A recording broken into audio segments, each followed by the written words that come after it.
the Ambazonians, pledge their loyalty. Praise to our Savior who granted us the freedom.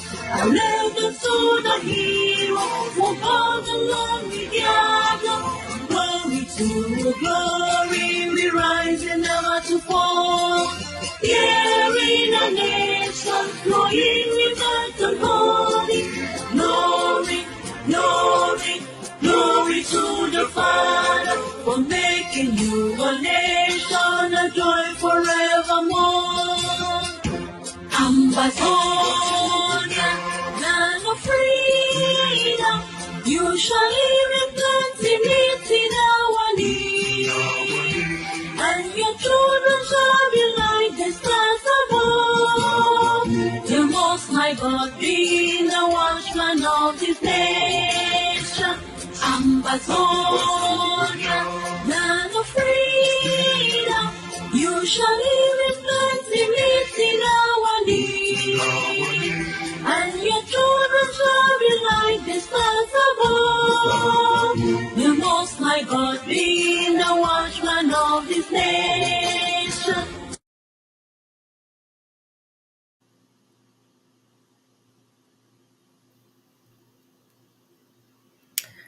Okay, good evening, ladies and gentlemen. Good evening, fellow Ambalanders.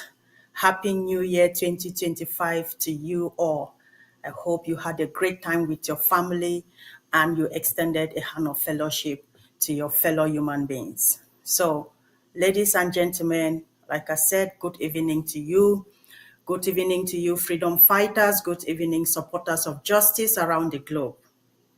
Tonight, we are gathered on a historic occasion. I call it historic occasion because this is the first of its kind in 2025. One that speaks to the souls of the people of Ambazonia, a people who are rising for their freedom and their dignity and the restoration of their statehood. We are living in a time of monumental change, a time where the colonial chains of yesterday are being shaken off by those with the courage to dream of freedom and the resolve to fight for it.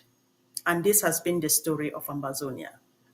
Our beloved Ambazonia is at the pivotal crossroad. This is a fact.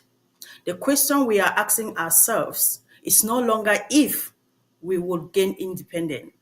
It is when and how we will finalize the process of actualizing our sovereignty. Today, ladies and gentlemen, I have the distinct honor to be hosting a leader who is deeply rooted in our struggle, a visionary, a patriot who embodies the relentless pursuit of Ambazonians' freedom. I am talking about no other but Dr. Julius Nyih, the Vice President of the Ambazonia Governing Council and the Deputy Leader of the Ambazonia War of Liberation. Dr. Nyih joins me today to lay out the roadmap to the actualization of Ambazonia, the essential framework that outlines the next critical steps on our journey to full nationhood. So as we dive into this conversation, ladies and gentlemen, let us remember that the road to liberation has never been easy for any people. So Ambazonians' case is no different. From the cries of the oppressed in South Africa under the apartheid, to the valiant resistance of colonial nations across Africa, the fight for self-determination has always been met with brutality, with betrayal, and sacrifices. Ambazonian story is not different. The illegal annexation of southern Cameroon by La République du Cameroon has brought untold suffering to our people, widespread displacement, the systematic and extrajudicial killing of our people, enforced disappearances, rape, and all sorts of destructions of properties, and you can name the rest. This is what the people of Ambazonia have been going through in the past 8 years. Our people have been labeled as terrorists simply for demanding the right to live as a free people, to live free as citizens in their own homeland. This is what we've been going through. Leaders have been hunted, arrested, and jailed. Our children massacred, our villages burned to the ground, our streets flooded with blood. This is the story of Ambazonia. Yet, through the ashes of destruction, a spirit of resilience has emerged stronger than ever before amongst the people of Ambazonia. This moment is not just about resisting oppression. It's about laying down the foundation of a sovereign Ambazonia. So tonight, ladies and gentlemen, Dr. Nyih will walk us through the strategic pillars that will transform our resistance into a functioning, liberated state. What are the critical stages of this roadmap? How do we consolidate international support, strengthen our governance structure, and build a robust economy that guarantees our people's prosperity? Because if we want change, we must provide an alternative. And let us not forget, our roadmap is a blueprint for victory, but it demands the collective effort of every Ambazonia. Don't put it on Dr. Nyih's head or on the people or the egg of say. It is for every Ambazonia, the effort of every Ambazonia. What is your role in this great liberation struggle? These are the questions I want you to ask yourself when you're listening to him and asking critical questions and pushing him with questions. But I want you to also sit back and ask yourself, what is your own role? What is the role that you're playing in this liberation struggle? How can each of us contribute to the dream of a free Ambazonia becoming a reality? These are the questions that we will explore together. But most importantly, I want you to sit back and ask yourself these questions before you start throwing questions to the leader that will be interviewed this evening. So before I bring in Dr. Nyih, the deputy leader of the Ambazonia War of Liberation, I will kindly ask you to go forward ahead and share this live stream, invite your friends, be engaged in the comment sections, and invite anybody that cares to listen, even those who don't want to force them to listen, because it's very important for them to listen directly from the horse's own mouth. So, ladies and gentlemen, join me as I welcome in the studio Dr. Julius Nyih, the Vice President of the Ambazonia Governing Council and the Deputy Leader of the Ambazonia War of Liberation. Thank you very much, sir, for taking our time to join me this evening to talk to your people. So please go ahead and talk to your people. Welcome. Thank you so much, Madam PS. Your place day.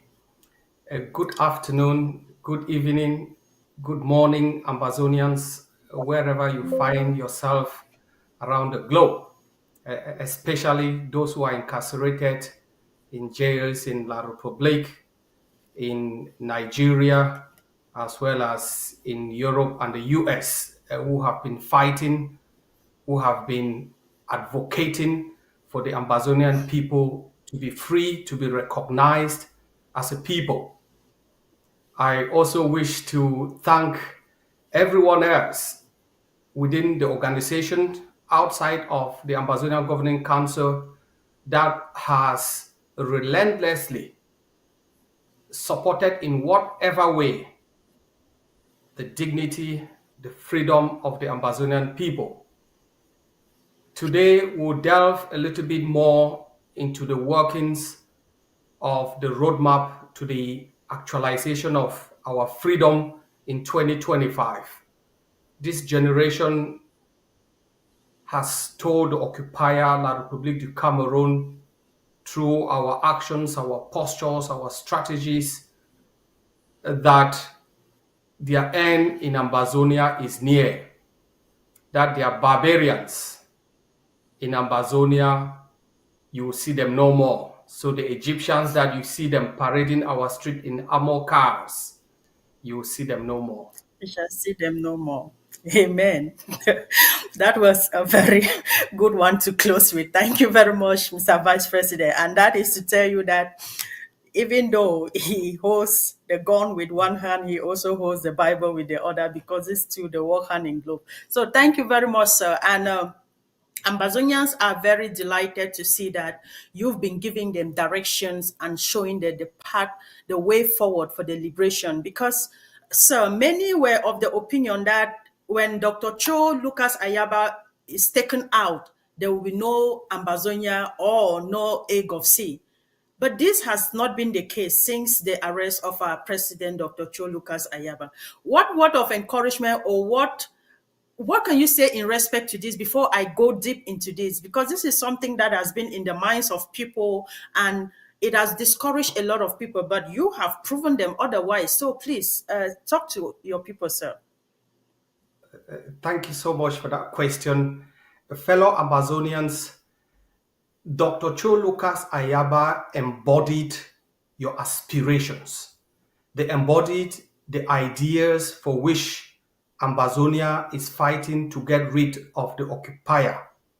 And as such, I came on the scene because the conspiracy of the international system, originating from the United States but engineered by Cameroon, made it that your Iroko tree, Dr. Cho Ayaba, is detained in the hope that by decapitating the leadership, they could find a leeway in order to continue fighting.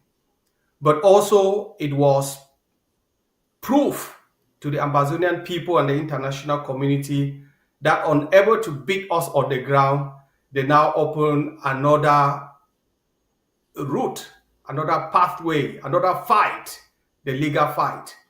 We have stayed together not because of my abilities, but because of the structures and processes that embody the Ambazonia Governing Council that Dr. Cho Lucas Ayaba himself laid. So whether it's Dr. Cho yesterday, Dr. Nyih tomorrow, or the day after, I can assure you that the Ambazonia Governing Council will stay, because those you find within the Ambazonia Governing Council, I presume that they were carefully selected through divine grace to not betray your cause. We have seen many organizations come and go, many organizations come and shatter, but I can assure you that the Ambazonia Governing Council is that organization with the able people in it, and with your support from the outside, will liberate Ambazonia. Without this generation of people in the Ambazonia Governing Council, there is no hope in this generation for Ambazonia to be free. So as such, as my dad would always say, if nobody congratulates you, egg of seas, all the supporters beyond egg of seas, give yourself a pat on the back that you will never relent. Thank you very much, sir. Thank you very much for your leadership. And AGOVC is striving because they have incredible leaders that work with the people, and not leaders that come and impose on the people. That has been the success story of AGOVC, because the leaders pull everybody along and allow people to function in their respective capacities, and they just give them guidance. And we cannot appreciate you enough for the incredible work that you've been doing so far.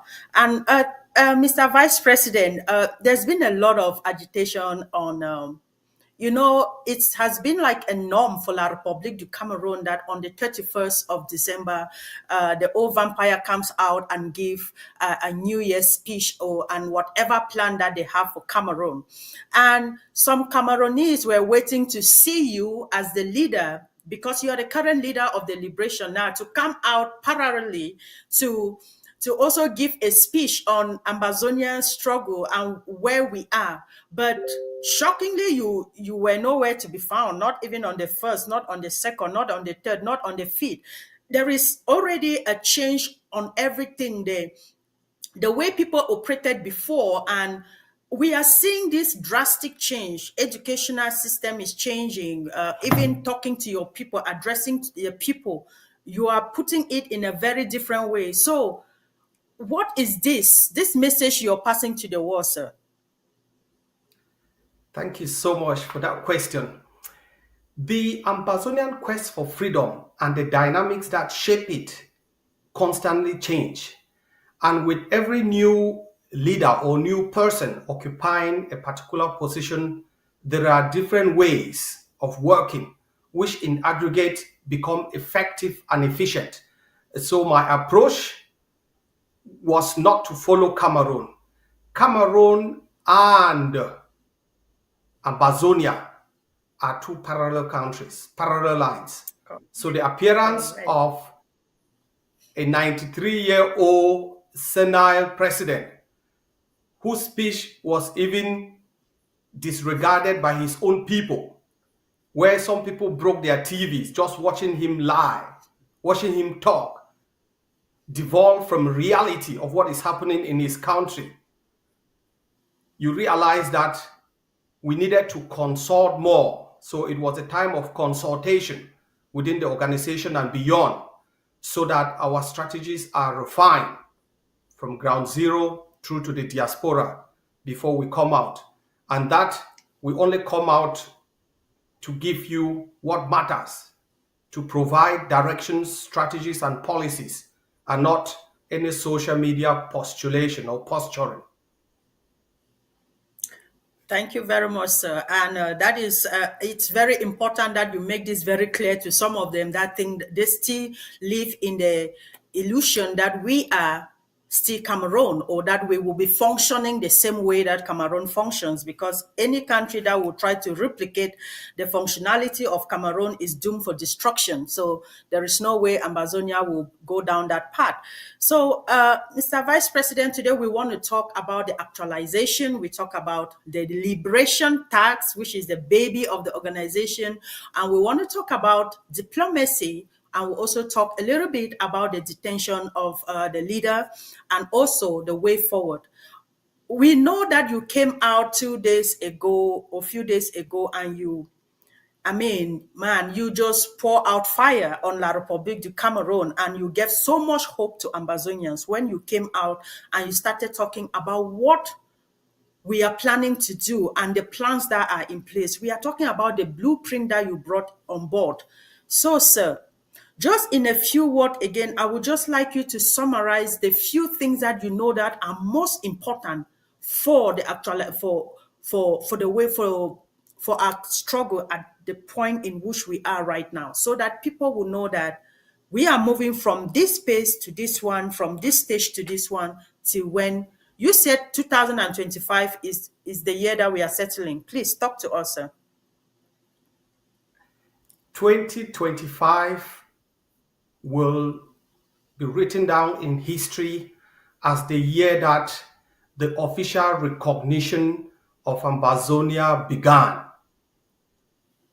In little less than a week today, that process will begin officially, and you will be informed, Ambazonians, when appropriate. 2025 is the year that the Ambazonia Governing Council, with the support of the Ambazonian community, especially nationalists and those who believe in our freedom, will witness a shift from targeted diplomacy to strategic diplomacy, whereby we don't go and knock at the doors anymore. We sit on the table and decide the fate of Cameroon in Ambazonia. We decide how Cameroon is going to walk out of Ambazonia. 2025 is the year, based on our current engagements, that finally the Ambazonian people will see the glimpse of light at the end of the tunnel, because the international system will pivot towards Ambazonia. Remember, Dr. Cho said, when the time will come, they will come to us. For the last 8 years, and even before then, we have gone to the international community. I can assure you that we are now with the international community, and they are coming to us. In terms of self-defense, we are making sure that Cameroon that is defeated, Cameroon is vomited in Ambazonia. We all know that. Cameroon is even its leaders, its octogorian leaders are vomited by their own population. Their leadership is devolved from reality. They are living in a bubble. And as such, we understand that Cameroon, just like in all revolutions, are going to use traitors, enablers, in order to show some perceived form of reality. We are ready for them. We are training, and we'll move that number up to 1,000 commandos to make sure that their political experiment to legitimize elections in Ambazonia will not go ahead. And as such, Perfect. our forces have indicated that they will be ready to make sure that anyone that goes against the laws of Ambazonia in terms of elections, celebration of false national days and youth days, days that never existed, days that were created in order to blindfold, in order to continue occupation, are not celebrated in Ambazonia. In terms of self-defense, the collaboration on ground will continue. The forces say they would use the liberation tax in order to make sure that every Ambazonia, every fighting unit has a possible chance of survival, a possible chance of beating Cameroon hands down. And it is the year that for once you would see that our self-defense forces, based on the strategies they have presented, will be able to put more pressure on Cameroon, who are on the defensive. Cameroon has not carried out a single offensive operation in the last 3 months. They have been on the back foot, and they will be on the back foot. In terms of community mobilization, it is our plan to reach out to all movements once again, to explore options. We have no agenda. Explore options on how we can work together, especially in diplomacy, in preparation for any negotiations, because we know Cameroon will be beaten on the battlefield, but also on how we can continuously mobilize our people. Areas where contentions may occur, we will keep them aside for future elaboration. Okay. Thank you very much, Mr. Vice President. You've literally touched on the tried approach of the organization, which is what I was trying to come to. Because over the years, we've worked with the tried approach presented by the organization. You've touched about internationalization, diplomacy. You've talked about self-defense and also even community mobilization. So this has been in place in the last 8 years. Why is there any difference today? Because you are very certain, because this is what the organization or the leadership has used over the years. But you sound too confident again with this same approach. Has there been an addition or subtraction to this blueprint that you've been working with in the past 8 years, sir? The triad approach, now the quadrat approach with the addition of the legal side, is a strategy, and you look at it as buckets that contain tools, and each tool is used based on the circumstances. The triad approach has been changed depending on the dynamic situation we face. The triad approach simply means some 3 big buckets, visualizing that way, wherein you have different tools that you take at each moment in order to execute a particular task based on the task in front of you. And we've been very consistent that in each elaboration of a particular strategy, we explain which tool within the triad approach and now the quadrat approach we are using. And as such, if you look at our diplomacy this year, is different from the diplomacy that we carried last year. However, it's based on the achievements of last year that have catapulted us to what we are engaging in this year. Okay. Thank you very much, sir. And we've seen that Ambazonians have also engaged, and they have very strategic partners now. And like you said, diplomacy this year is different from the one that we had last year. Last year, at the close of the year, you delegated the Secretary General of the organization to represent you in the Basque for during the one of the national celebrations. And I know that you also delegated the deputy defense chief to go to Finland to join the Biafrans in the declaration of their independence. Do we have any other strategic partners when it comes to diplomacy and all of these strategic relationships we are creating with these countries? Do we have other strategic partners that you will want us to know, or that we are working with, but you choose to hold them just for, for strategic reasons, for us not to bring that on board? Going forward in the Ambazonian quest for freedom, and in line with the new operational strategy in the organization, and also based on the fact that lots of spoilers and enablers would call to give a false narrative who is the true representative of the Ambazonian people, we have decided that only results would be announced. No need again to talk about our pathways. We are engaging with partners both in Africa and in the West. For now, Asia, no. In order to see how this issue can be resolved by tackling the root causes. As I said, we have also, for the first time, played to the game of capitalism by engaging a legal firm or a lobby firm. In the coming days, that will be made public, and the results of such engagement will also start trickling out. As I said, no processes will be discussed. The strategies might be discussed, but only the results will be presented to the Ambazonian people. I am a hands-on person and not a rhetorical person. Okay, thank you very much, sir. Ambazonians have often seen the Egg of Sea as a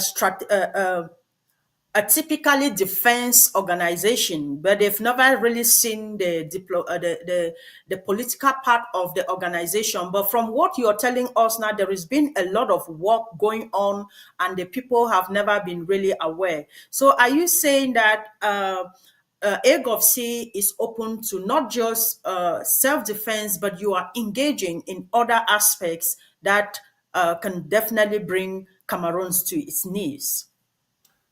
Exactly. We have engaged in those aspects in the past, but in relative terms, they have been less so significant as self-defense. Self-defense was required in order to halt the advancements of Cameroon bees, Cameroon military, into the villages. They would have burned more than 1,000 villages. They would have killed more than 70,904 people as of 1st January 2025 if self-defense wasn't invoked. However, in terms of reach out to humanitarian organizations, to diplomatic partners and institutions, we have been doing so, but it has taken a new turn, a more accentuated turn in 2025, because we believe that hand in glove with self-defense is going to deliver Ambazonia sooner than most people would think. Ambazonia would be free, to the surprise of many people internally and externally, because of the activities, the new political negotiation, diplomatic activities that we are engaged in. Okay. Thank you very much, sir. Thank you for bringing that much clarity to that point. And I will not want to belabor much on diplomacy because you have said it, and it's not about throwing everything out there, but bringing results to Ambazonians like you have been doing in the last couple of months. So I want us to go back into what affects Ground Zero the most. We want to talk about the Ambazonian Liberation Tax. And the liberation tax has been the baby of Ambazonia, a process where every Ambazonian has owned it, and they believe that this is what they have to do to be able to participate in the liberation of their home country. And over the last 1 year, almost 2 years now, the liberation tax was launched, and many people have been paying the liberation tax. And there was a promise made by the leadership when they launched the liberation tax that this was really going to be what will liberate Ambazonians from La République du Cameroon. Please talk to us about the various successes and the challenges we've been having so far with the liberation tax, sir. Thank you, Madam PS.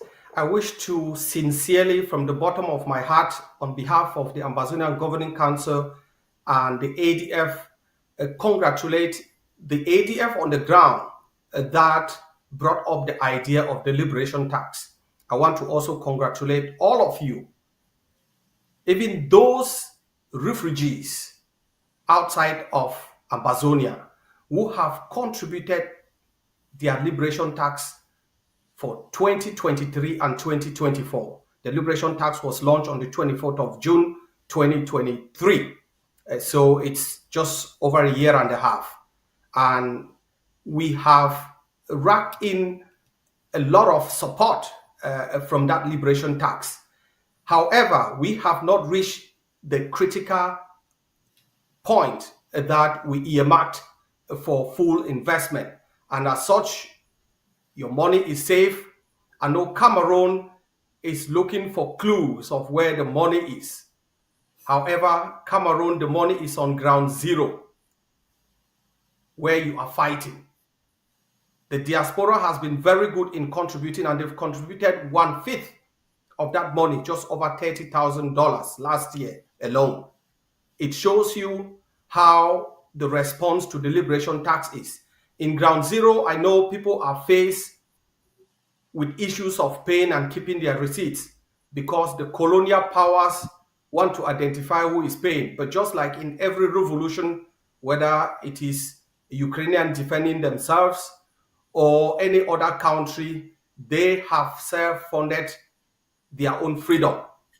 And Ambazonians, both in the territory and outside of the territory, whether it's in Cameroon or other countries in Africa and in Europe, have contributed massively towards the liberation tax. We will launch officially the liberation tax for 2025 next week on Tuesday. And as such, I call on those who have been reaching out to the organization on the ground and the diaspora to pay to officially come on board from the 14th of January. That also marks the day that has been set aside to decide whether to extend the detention of our CIC or to let him go. So it is a symbolic day for the Ambazonian people to show support for their leader, but also to recommit to their own liberation. Okay. Thank you very much, sir. And still on liberation tax, the people, I don't know, many people have been confused, and they don't know if the amount that was initially chosen for them to pay as their due has changed, or it still maintains. If women are still paying the token of 5,000 a year or 10,000 for men, and if anything has changed, even though we are still coming to launch the 2025 one, has there been any changes in terms of the levy, sir? The liberation tax was instituted following a liberation tax law or code. That law has not been revised. Once that law is revised, the Ambazonian people would know. The law of the land regarding liberation tax remains the same.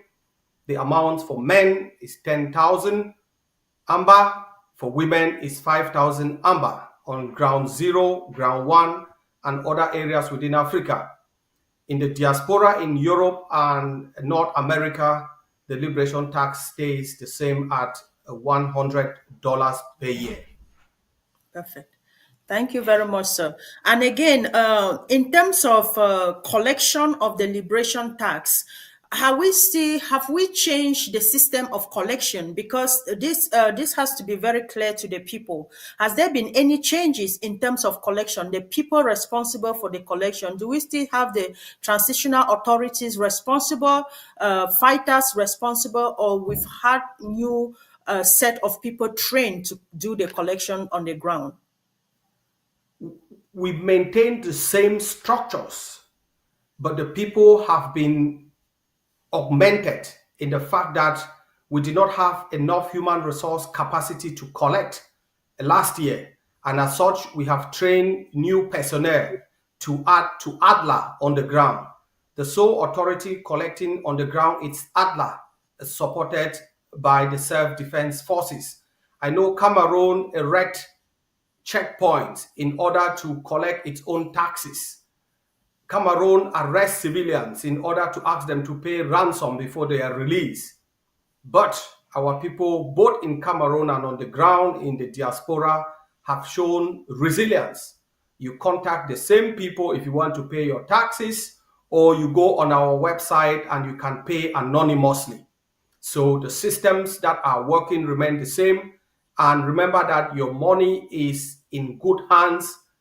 The Ambazonia Governing Council is reputed for not only efficient and effective structures, but efficient, effective, accountable, and trustworthy personnel to handle your money, your taxes, and to prosecute the revolution according to your aspirations. Okay, thank you very much, sir. And also, just I really want to dwell a little bit more on liberation tax, because this is the baby of the organization and the people's tax system. When we launched the liberation tax, we gave the leadership of the organization promised the people that with the introduction of the liberation tax, it will help to curb down extortions within our communities, or the multiple roadblocks that some fighters and fake fighters were putting up and extorting money from our people, barrier fees, and also just a level of control within our communities. And to be honest, the tax will be used to help our those that are injured to get medical attention to our people, even help with fostering our community schools. And to be honest, over the years, we've seen that there has been a lot of cut down at the level of kidnappings, even asking of barrier fees, and even the roadblocks that were all over the territory have reduced significantly. And also, we've seen how community facilities for medicines have also increased. So, are we also reassuring the people that since you have delivered in this area, in the area of buying of weapons to chase La Republique out, this money is safe and they should trust the process and believe in the egg of say? Exactly. The kidnapping for ransom roadblocks has reduced by 98%. The only roadblocks that we see in Ambazonia today are the colonial Calais, are the colonial extortion schemes, and the self-defense forces have been very proactive. We have asked them if they see any of these bills and Cameroon military personnel erecting extortion checkpoints, they should call on us, and we normally come immediately to disperse them. For if they find out that they are doing Calais, as they call it, whereby you are taken to the police station or the barracks and asked to bail yourself out, and that's all, let us know. And we've been very successful in that. Kidnapping for ransom has basically disappeared. The only people still kidnapping for ransom through bail and illegal checkpoints in Ambazonia are the Cameroon military, because they are poorly paid, they have no food, they are thieves, because they also break into houses and steal belongings and ask people to come and pay to collect their belongings. So I can assure you that through the liberation tax, our communities in the liberated and dynamic areas are witnessing the healthcare centers. We have provided funds for micro projects, production of food, in agriculture, in healthcare facilities, in community schools as well, and in other innovative approaches that make our people an asset rather than a liability. Okay. Thank you very much, sir. And there are still a lot of people on the ground who are still testing the waters. They say they don't want to pay their liberation taxes until they see what the outcome of what has been done, what we want to do with what we've collected before they can truly put in their money. What do you have to say to this kind of people and the francophones that are living, La Republicans that are living in our territory, using our stuff and have not been able to pay their liberation taxes? What message do you have for these people, sir? The majority of La Republicans who are living in our territory have paid their residence permit fee, I can assure you. But there are still some strong-headed people, as you put it in quotes, who are adamant or have refused to pay. There is a penalty, just like there is a penalty for anyone that doesn't pay their liberation tax, and that is contained in the laws that established those tax systems. They are open, they are transparent. The Ambazonian revolution is not a cartel, it's not a mafia. We don't do in illegality. We prosecute the revolution according to international law. We do everything in a transparent and accountable means.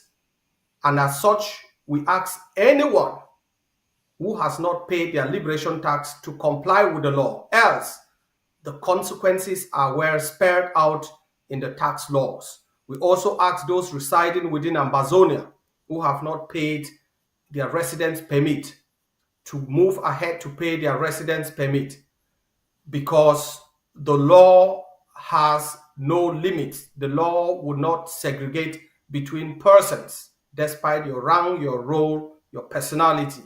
It is the law of the land. Okay. Thank you very much, sir. And also see on liberation tax. So some people are asking and they want to know if the proceeds of the liberation tax, the organization intend to use it at once so that it can see a massive operation on the ground, or is something that has to be used, in installments, so it can also prevent La Republic just jumping on and taking away everything that people have come together to put for the liberation of their home country. So how is the organization intending to manage these funds? Is it just something they just want to come in at once, or they are using this in preparing for taking out La Republic from the land, sir? The objective of the liberation tax is well spelled out.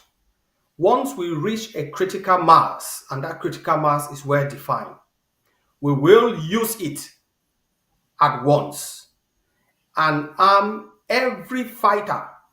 I can also assure you that neither Cameroon nor the FBI nor any country can lay their hands on the liberation tax. It is with Adler on the ground. We are telling them where the liberation tax is. And at the appropriate time, that liberation tax will be used for what I call the last fight. What we are in now is we are preparing for the last fight. And that fight will take us over the line. And as I said, all fighters, whether ADF or not, whether sister forces or not, if they fight for the flag, under the flag, with the flag, they will be supplied with the necessary means to defend and push the occupier out of our territory at the appropriate time.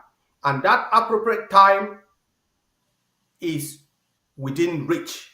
And as I've spoken with the War Council, we are preparing for that last fight. Thank you very much, sir. So I will not dwell much on liberation tax, especially because we are still going to talk about it on the 14, which is next week. So you've talked about increasing the number of commandos on the ground without me going into issues of defense as well. I know that during the leadership of Dr. Cho Lucas Ayaba, we also had the contender forces and we also had the Akamantos. So is this a continuous increment to the fighting forces on the ground or a replacement of certain units and all of that on the ground, sir? It is actually, and as I would say, the increase of 1,000 commandos is in the same line as the Akamanso and the contender force that has given Cameroon a bloody nose. Cameroon knows the force on the ground. When they hear that this is an ADF barrack, they rather stand far or they attempt to come in and then retreat. But if they hear that it's a different force, then they have an opportunity to survive. So an increase in 1,000 is not only to increase the ranks, the numbers, but it's in preparation of the maneuvers that Cameroon is planning for 2025. And in order to create sleeper cells in all the different states so they can be activated during the last push. Okay.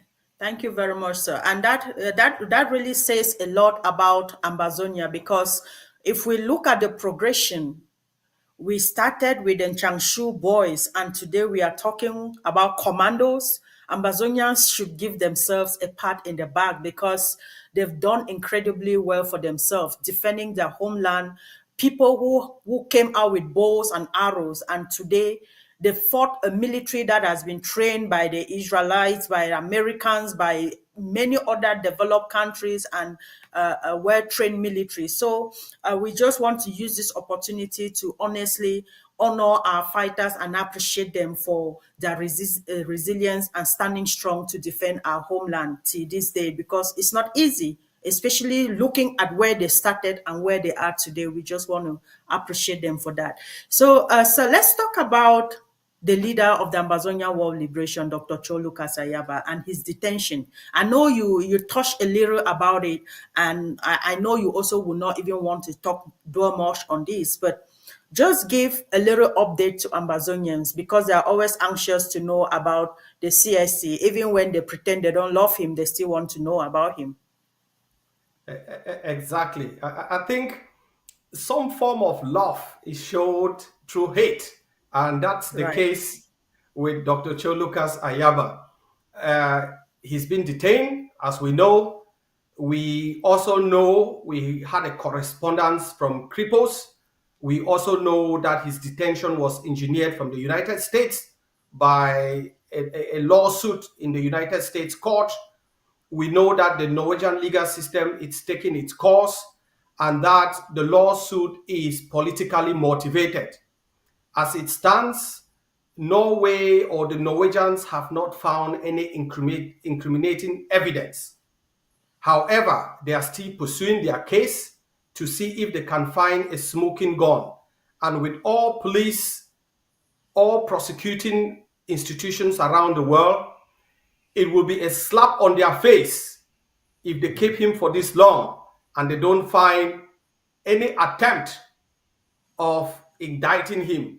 They would rather indict him on false charges and let it fail in court than to let him go and they pay reparations. That's always the case. So that's what we're anticipating. The legal panel of Dr. Cho Lucas Ayaba has been expanded to include some Ambazonians as we speak. I reached out to them recently to bring them on board on a need-to-know basis.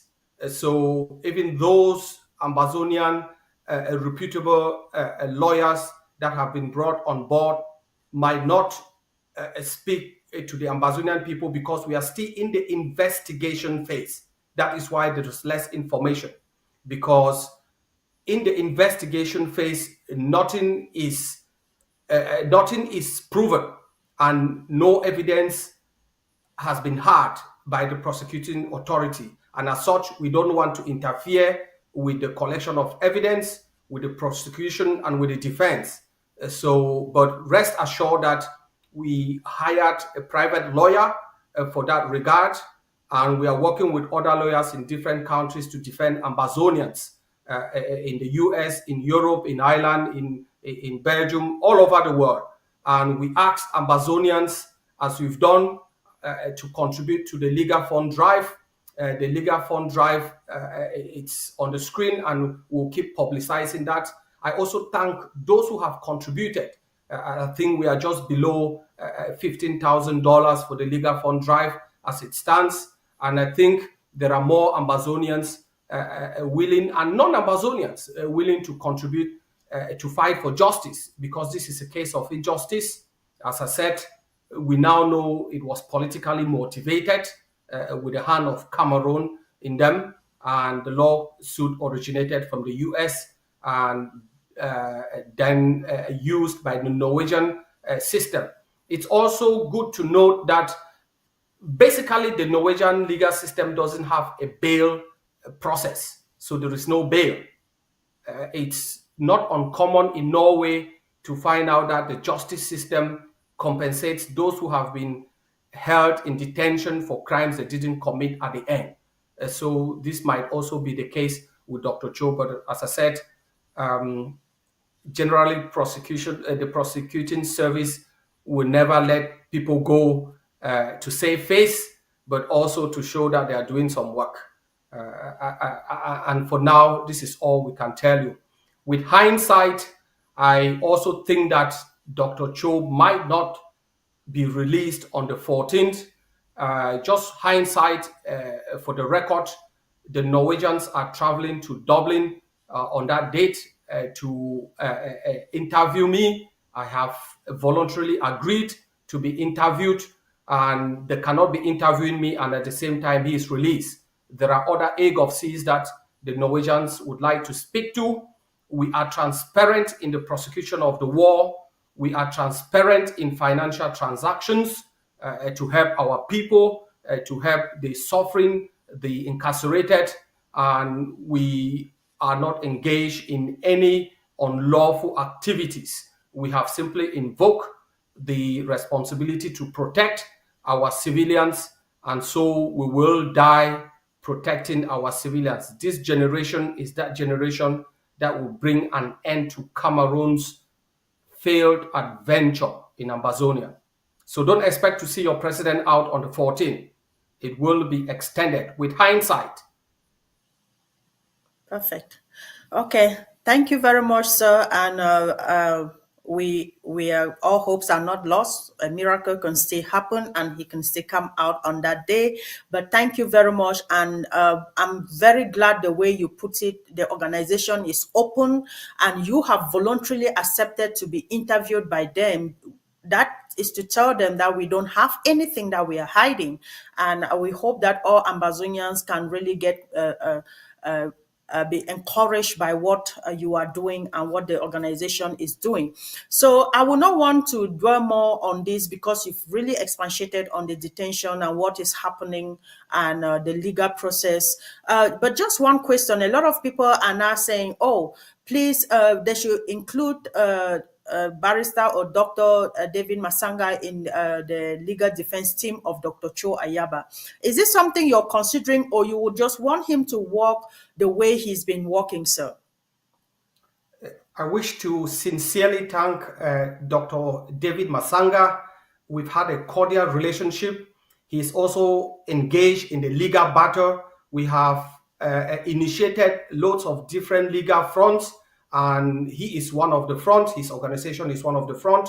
They have a petition the ICC, and as we speak, there are close to 45 ICC personnel, 25 in Ground Zero and 20 in La Republique, trying to look at the situation. He has also taken Norway through our discussions. All of these are through our discussions to the European Human Rights Court. So we think the Dr. Masanga is not a member of the AGOC, but his services are valuable to the Ambazonian people and the African people in general, and we think his services are best exercised outside of the organization, and we'll continuously engage him in other areas, just like we are engaging lawyers in different countries, especially in Europe and North America. Perfect. Thank you very much, sir, for bringing up that, for clarifying that point.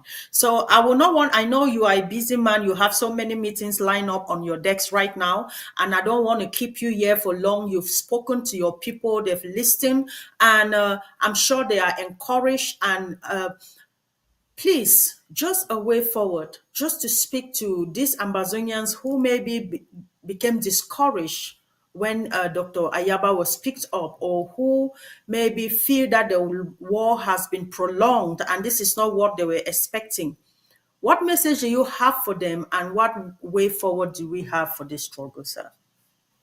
Thank you so much. That's a really nice question. In Dr. Cho's words,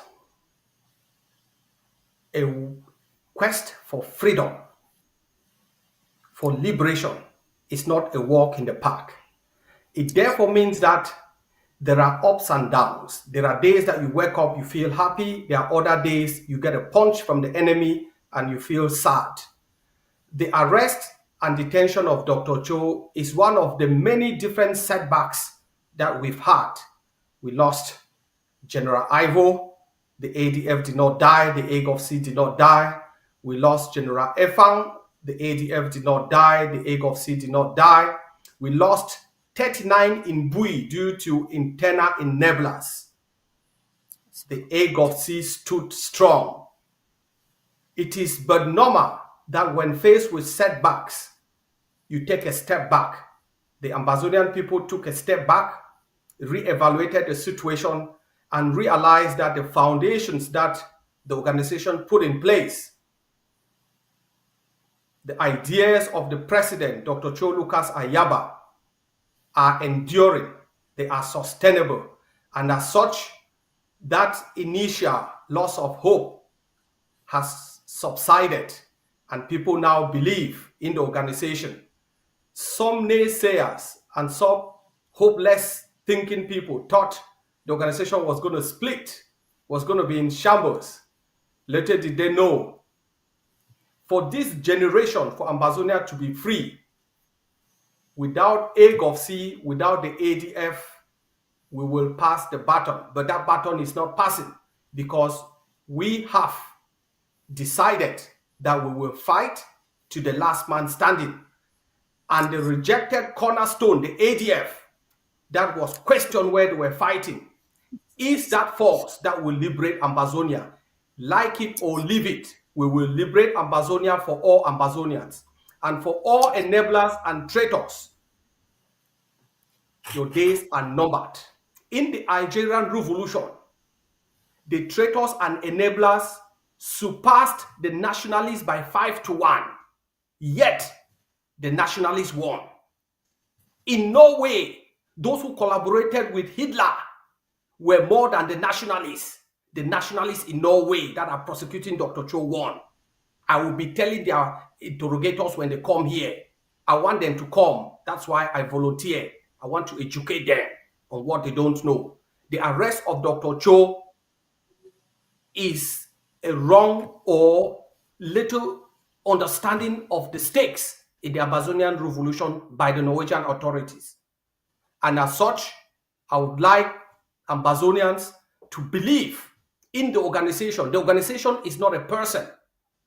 And as I said, whether I'm there today or not, whether I leave the position to somebody or not, the structures and the processes are enduring.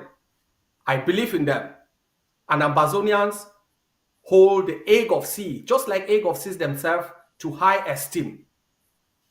The messages we've received, the calls, the texts, that please, you are our last hope.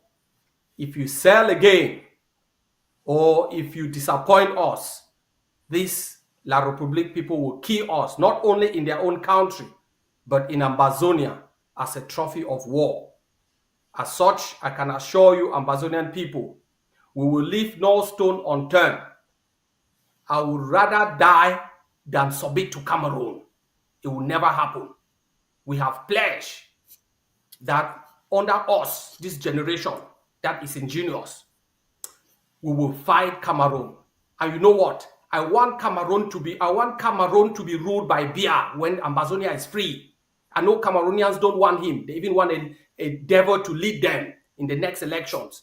I want Biya to lead them. Biya leading Cameroon is a big boost for Ambazonian resistance.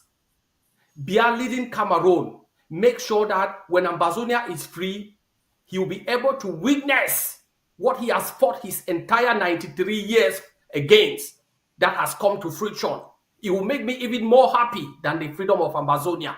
So I want him there to witness it firsthand for himself. It also fuels our independence. Cameroon and Biya will help us more than somebody else and Cameroon. Wow. Oh, thank you very much, Mr. Vice President. Indeed, a pear can never fall far away from the pear tree. The last words were so resonating, and you sounded exactly like the CIC, and Ambazonians are so proud of you because they were looking at you. You know, sometimes when you appear, your face smiling, people don't know what you carry in you, and people sometimes think and say, "Oh, Dr. Nyih is just a bookman," but they don't know that you are even worse than the CIC himself. So, thank you very much, sir, for taking out time to speak to your people. And just your closing remark, just to add and also speak to our prisoners, our refugees, and internally displaced persons in your closing remark, just for 1-2 minutes, sir. Thank you so much. I will never close without thanking the civilians, the self-defense forces, whether they are the ADF forces, the sister forces, or the standalone forces, and even the forces that have been abandoned by other movements. It is your resilience. It is your belief in what you fight for that has given you the achievements that you have today. We have gone so far. Nobody, not from the diaspora, not from within Cameroon, not an enabler, can tell you that we'll go back to the mess we have left. Our quest for freedom has reached a no turning back point. The train has left the station. Anybody still thinking that Ambazonia will not be free, your resolve on the ground through your country's Sundays, through the self-defense actions against Cameroon, through your civil disobedience actions, has shown Cameroon who controls the land. Those of you who are incarcerated, you have shown the enemy, even in its own courts, that they should address you as Ambazonians. The enemy used to call you terrorists. I heard their Octagorian president called us separatists. How can a terrorist become a separatist? You have told them in their court, you are not a Cameroonian, you are Ambazonian. Dr. Nyih is Ambazonian. And then Dr. Nyih will remain an Ambazonian, he will die Ambazonian.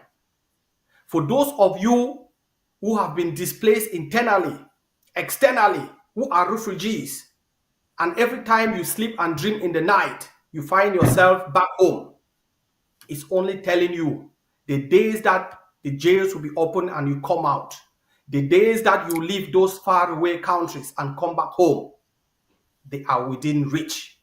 And that process starts this year. And as I said, within the next 6-7 days, you will see the results, the beginning of the process of actualization. Actualization simply means recognition and the march to total freedom of the Ambazonian people.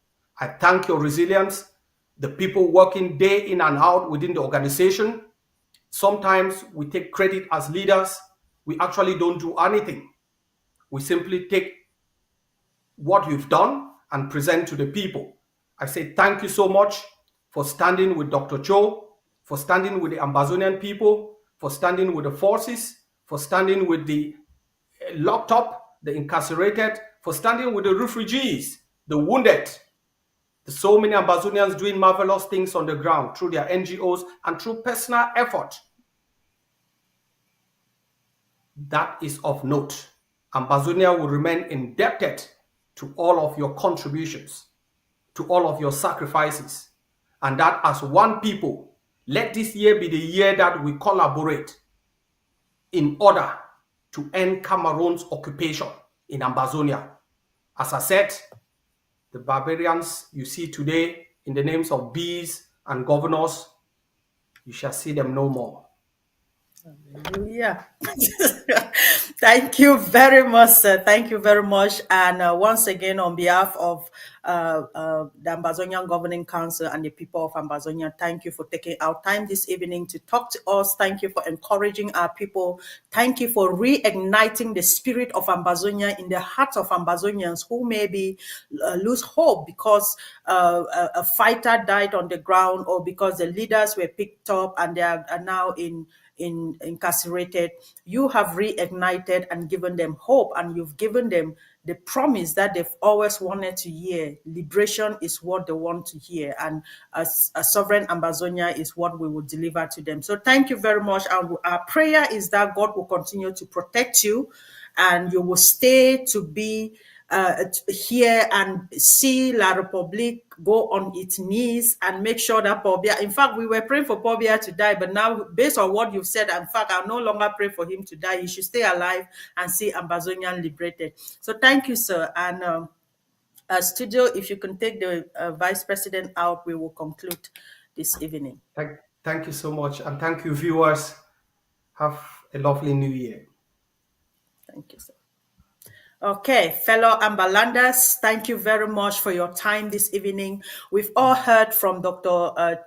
Julius Nyih. Forgive me, I don't know why I always try to call him Dr. Cho Lucas Ayaba.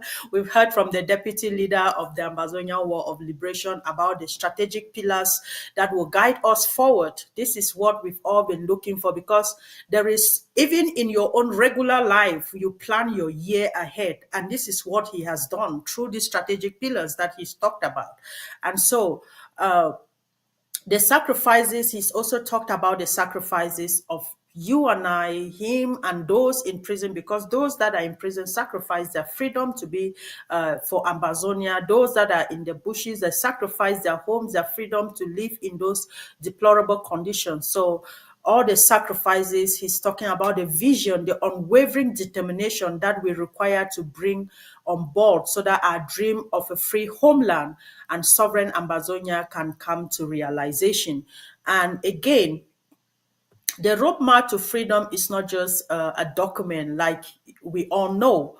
It is a living and breathing call to action that determines the strength and courage of every Ambazonian. Whether you are on the front line, or you are in the diaspora, or you are contributing from anywhere, from your heartbeat or anything at all, just encouraging people.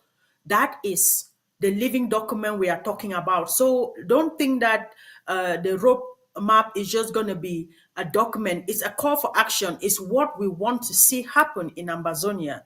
So let us all put our heads together, work for the liberation of Ambazonia. The resilience is in the face of adversity is what makes us a people. It's absolutely okay to be frightened or be afraid sometimes, but the most important thing is for us never to back down. And this is what the leader just said now, that he will never back down. And I wish that this will be what you'll be telling yourself too, that you will never back down.